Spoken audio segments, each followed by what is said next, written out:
अस्सलाम वालेकुम जी। क्या हाल चाल हैं आपके? उम्मीद है आप ठीक ठाक होंगे जी। आप सुबह सुबह जो है लेके आए हैं भाईजान जो है वो नाश्ता, बहुत ही मज़े का नान चने का नाश्ता। वो दिन आपका नाश्ता अच्छा होना तो पूरा दिन आपका बहुत ही अच्छा और मज़ेदार सा गुज़रता है। बस जी इधर जी हो रहा है जी नाश्ता, तो मैंने कहा गर्मा गर्म आया तो लेट ना किया जाए, तो जल्दी से कर ले नाश्ता। तो मैं इधर अपना निकाल रही हूँ। तो बस जी इधर ये चने भी इतने मज़े के थे ना, यहाँ से जो करीब से चने और नान मिलते हैं ये बहुत ही मज़े के लगते हैं। हल्का फुल्का तो खाते रहते हैं, मैंने कहा आज थोड़ा हैवी जो है ना वो नाश्ता किया जाए। बस जी नाश्ता करने के बाद ये जो आप प्यारा सा चूज़ा देख रहे हैं ना, ये मुर्गी ने निकाला है चूज़ा, और मुर्गी की हो चुकी है डेथ। अब ये जितना छोटा सा ना, उसको खाने का भी बिल्कुल नहीं पता चाह रहा कि मैं किस तरीके से खाऊं और क्या करूं। खड़ा भी नहीं बेचारे से हुआ जा रहा। तो अम्मी जी इसको लेके आए हैं छत से, तो इसको खिलाने लगे हैं खाना। बाजरा जो है वो इसके आगे रखा है ताकि ये जो है ये खा ले, लेकिन इसको खाना ही नहीं आ रहा। मैं तो अम्मी जी को कह रही थी कि इसकी ना मुंह खोल के ना तो उसके अंदर आप थोड़ा सा ना दाना जो है ना वो डाल दें, लेकिन अम्मी कहते फिर उसको खाना नहीं आएगा अगर इस तरीके से हम डाल देंगे। बाजरा तो इसने खाया नहीं। फिर घर में पड़े हुए थे चावल, चावल को इस तरह से अम्मी जी ने निकाल के और इसको छाना है। छान के तो फिर जो है ना इसके अंदर से छोटे छोटे से चावल निकले थे, बहुत ही कम। तो वो चावल इसलिए निकाले हैं कि ये चूज़े को डाले जाएंगे। देखेंगे कितने बारीक चावल हैं ये इसमें से जो निकले हैं। ये जाके तो हम चूज़े को खिलाएंगे, क्योंकि ये छोटा है, इससे बाजरा मोटा इसको लग रहा है, वो इससे खाया नहीं जा रहा। तो इसलिए इसको ना ये जो चावलों के अंदर से निकलता है ना, छोटे छोटे से चावल निकलते हैं, तो वो अम्मी जी कह रहे हैं वो इसको खिलाया जाए। तो बस ये कोशिश कर रहे हैं इसको खिलाने की। ये देखें माशाल्लाह से खा रहा है। ये तो बाजरा तो बिल्कुल नहीं से खाया जा रहा था। ये देखिए कैसे कुदरती बात है। और इसको देख के इतना को मुझे तरस आ रहा था ना कि इसकी वालदा जो फोत हुई है ना, कि बहुत ही बुरा लग रहा था, वो बेचारा मासूम सा। तो बस जी शुक्र है कि इसने खाना शुरू कर दिया। बस जी इसको खाना खिलाने के बाद सबसे मुश्किल काम था करेलों का, और अम्मी जी का दिल चाह रहा था आज भर के जो है वो करेले बनाए जाएं। कीमे वाले करेले, दाल वाले करेले, सारे करेले बनते हैं, लेकिन मसाले वाले करेले थोड़े कम बनते हैं, और वो अम्मी जी को ज़्यादा पसंद हैं, क्योंकि जो इंसान ने बचपन में ज़्यादा चीज़ खाई हो वो बहुत मज़े की लगती है। और ये अल्लाह बख्शे मेरी नानी अम्मी भी बनाया करते थे, बहुत मज़े के लगते थे। थोड़ी सी मेहनत कर लेनी चाहिए, कभी कभार मेहनत की हो तो बनाई हो चीज़ तो बहुत मज़े की बनती है। और बस माशाल्लाह से इधर अम्मी जी ने करेले सारे जो थे वो छील लिए थे। करेलों को छीलने के बाद इसको दिया था एक साइड से कट लगा के, तो इस तरीके से इसको नरम पहले किया है करेलों को, फिर इसके अंदर से साइड से लगाया है कट लगा के, तो हाथों की मदद से इसके निकालेंगे बीज। और क्योंकि एहतियात से ये थोड़े सॉफ्ट हो जाते हैं तो मुझसे तो अक्सर ही फट जाते हैं, तो इसलिए ये काम अम्मी जी कर रहे हैं। करेलों को जो है इस तरह से एक तरफ से कट लगा के, और ऐसे नमक जो है आप करेलों के अंदर भी लगाएं, ऊपर नीचे भी लगाएं, लगा के अच्छे तरीके से अम्मी जी ने इनको कर दिया है, रख दिया है। क्योंकि ये जो काम है ये सबसे पहले काम होता है, दूसरा काम फिर आहिस्ता आहिस्ता आप करते जाते हैं। साथ ही अम्मी जी ने सारी कटिंग का भी काम कर लिया था, मैं थोड़ा बिजी थी तो अम्मी जी ने खुद ही किया। ये है उसके जो ऊपर वाले छिलके थे, ये जो वो छिलकों को ब्राउन करके तो हल्का सा पीसा है, और चॉप प्याज चॉप इसमें जाएगा, टमाटर चॉप, सब्ज़ मिर्ची, और जो मसाला था वो नमक मिर्च का मसाला सारा कुछ डाल के इसको पकने के लिए रख देंगे ताकि ये अच्छी तरह से पक जाए। बस जी दूसरी तरफ जो था ये मसाला पक रहा था, तो अम्मी जी साथ ही इसमें कैरियाँ शामिल करेंगी। तो अनारदाना भी आप शामिल कर सकते हैं, अनारदाना भी डाला, कैरियाँ भी डाली हैं। और इधर अम्मी जी बना रहे हैं ये मज़ेदार से जो है करेले, और साथ ही मैंने कहा थोड़े से राइस खा लेती हूँ जिसने करेले नहीं खाने, क्योंकि अबियत भी नहीं खाता, अब्बू जी भी नहीं खाते। तो मैंने कहा क्यों ना मैं थोड़े से ना चावल बना लूँ।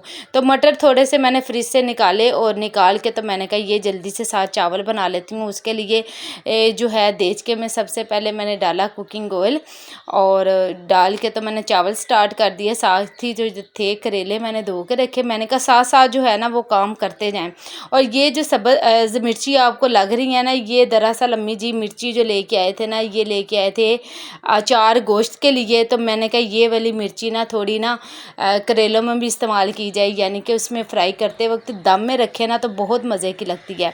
बस जी मसाला ऑलमोस्ट तैयार हो चुका था और दूसरी तरफ मेरे जो पानी था वो भी इसका रेडी हो रहा था।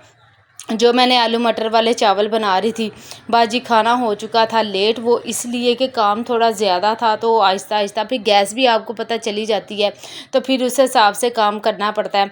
तो बस जो भी मैंने काम किया ना जल्दी जल्दी में काम किया और फिर एंड पे मैंने थोड़ा सा सिरका जो था ना वो इसमें शामिल कर दिया, तो उससे चावल जो है बड़े अच्छी यानी कि जुड़ते नहीं हैं, अच्छा सा टेस्ट आ जाता है। तो बस जी इसमें करके तो मैंने थोड़े से आलू और थोड़ा जो भी कुछ था ना मटर और ये चीज़ें डाल के तो मैंने साथ बना लिए चावल। और दूसरी तरफ जो थे वो अम्मी जी बना रहे थे बड़े मज़ेदार से जो थे करेले। चावलों को ऑलमोस्ट दम लगने वाला था, बस इसको मैंने दम लगा दे तो फिर आपकी टेंशन रिलैक्स हो जाती है। और माशाल्लाह से इतने ज़बरदस्त ये चावल बने थे। बाज़ का आप मेहनत नहीं भी करते तो खाना बहुत मज़े का बनता है, यानी कि बाज़ का होता है इतनी मेहनत करते हैं तो खाना नहीं मज़े का बनता, तो ऐसी ही बात है बस जी।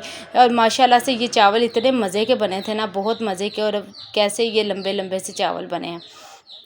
और मैंने इतनी भूख लग गई थी ना, करेले तो एक साइड पे पड़े रह गए, यानी कि वो मैंने कहा अम्मी जी हम बाद में बना लेंगे, पहले जो हैं वो खाना खा लेते हैं। और मैंने सबसे पहले निकाल के जो था ना अम्मी जी को राइस दिए, तो मैंने अबियत को दिए और साथ ही पर खाना खाने के बाद फिर इसको मैंने टेबल पर रख के, तो इस तरह से मसाला जो था वो तैयार हो चुका था। अम्मी जी ने सारे करेलों में मसाला जो था वो अच्छे से भरा था, यानी कि जो मसाला मैंने आपको दिखाया ना उसमें अनारदाना भी शामिल किया था, खुश्क धनिया भी। और वैसे भी ये पहले रेसिपी मैंने अपने चैनल पे डाली हुई है, अगर आपको चाहिए तो आप वहाँ से ले सकते हैं। और यकीन माने ये इतनी मज़े की रेसिपी है ना, बहुत ही मज़े की।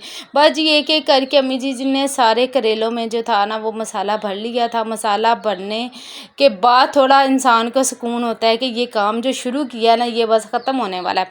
पहले तो होता है कि हाय इतना मुश्किल काम, क्योंकि अब ज़िंदगी इतनी बिजी हो चुकी है कि इतना टाइम ही नहीं होता कि इंसान जो है ना इतना लंबा काम करे। लेकिन जब इंसान का दिल चाहे ना ये कुछ खाने को, कुछ अच्छा खाने को, तो थोड़ी मेहनत कर लेनी चाहिए। बाजी इधर मैंने लिया था सुई और धागा, आप वैसे भी इसके ऊपर लपेट सकते हैं लेकिन वो थोड़ा धागा ज़्यादा होता है तो खुल भी जाते हैं करेले जब आप दम पे रखते हैं। तो बस जी अम्मी जी ने कहा था सुई 2 ले आओ, एक के साथ तुम सिलाई करो, एक मैं, बस जी मिलके हमने काम किया तो जल्दी से ये काम हो गया। तो अम्मी जी इधर कर रहे हैं करेलों को जो है वो सिलाई, और सिलाई करने के बाद इसका जो तरीका था, तरीका क्या, यानी कि अम्मी जी सिलाई कर रहे थे, साथ में दूसरी तरफ किचन में ना इसको फ्राई कर रही थी। फ्राई पे लगता है थोड़ा सा टाइम ज़्यादा, क्योंकि आपने मीडियम आंच पे करना होता है, एकदम से तेज़ आंच पे नहीं करनी थी। और बस जी दोबारा फिर गैस जाने वाली थी, तो मैंने कहा ये जो काम है ना वो यानी कि हो जाए, बस करेले फ्राई करने थे और मसाला उसमें डाल के तो दम लगाना था। बस जी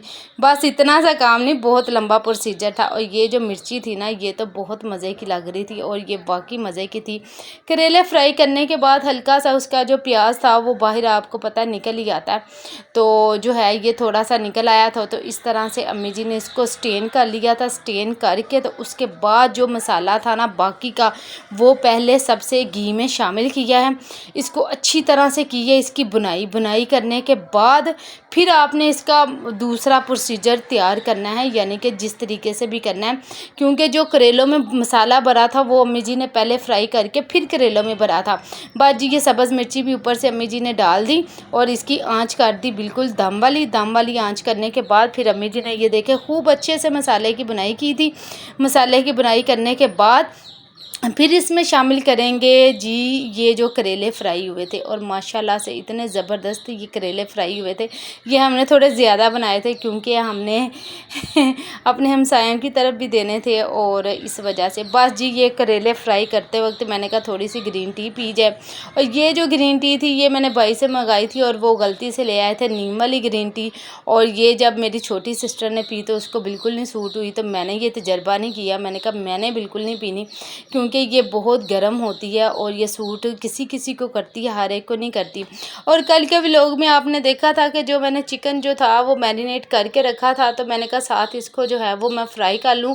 और ये जो मेरे पास पहले मैंने इसी घी में चिकन को फ्राई किया था, इसलिए ये थोड़ा सा डार्क है। आप फ्रेश में भी कर सकते हैं। ऐसे ही चिकन फ्राई वो मैरिनेट करके मैंने रखा होता है और जब दिल चाहे इसको मैं निकालती हूँ और एंजॉय करती हूँ। आप भी ऐसे ही किया करें। बस ऐसे थोड़ा सा काम आप एक दिन जल्दी कर लेते हैं, दूसरे दिन बहुत सुकून होता है, बिल्कुल आप रिलैक्स होते हैं।